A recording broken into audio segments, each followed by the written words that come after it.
शांति। 8 दिसंबर 2024। आज रविवार है और रविवार को हम अव्यक्त बाप दादा की मुरली रिवाइज करेंगे और अव्यक्त मुरली के कुछ मुख्य पॉइंट सुनते हैं। रिवाइज मुरली की डेट है 13 फरवरी 2003। मुरली की हेडिंग है वर्तमान समय अपना रहमदिल और दाता स्वरूप प्रत्यक्ष करो।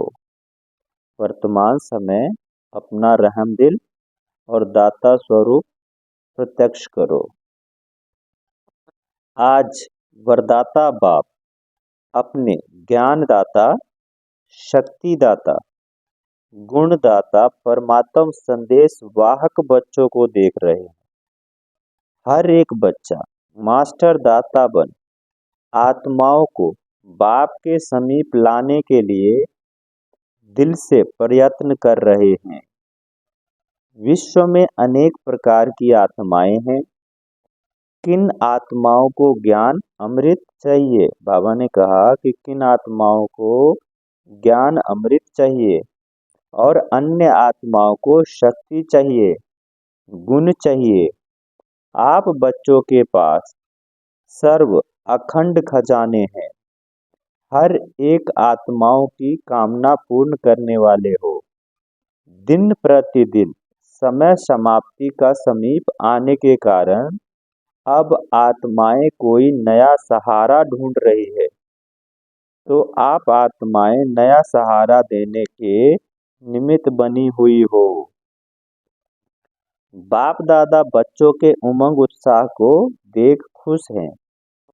एक तरफ आवश्यकता है और दूसरी तरफ उमंग उत्साह है।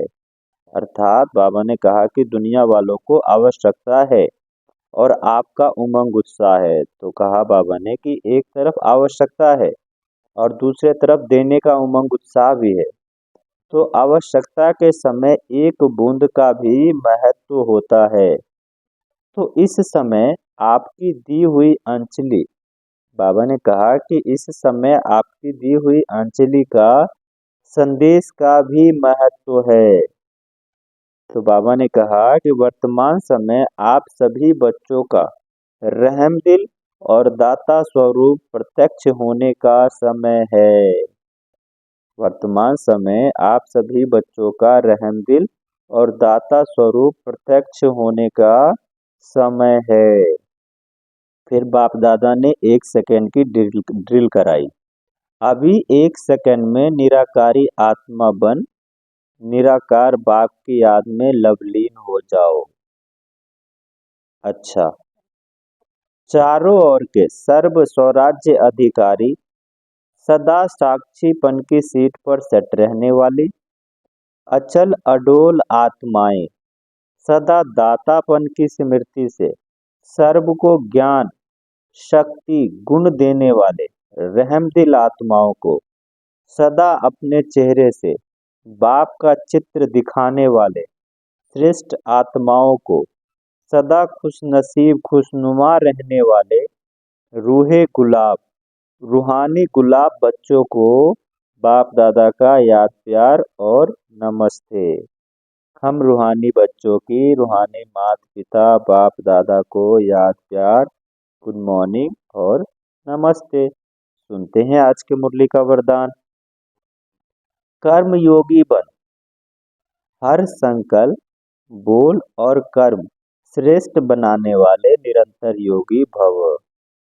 कर्म योगी बन हर संकल्प, बोल और कर्म श्रेष्ठ बनाने वाले निरंतर योगी भव। सुनते हैं इसका विस्तार।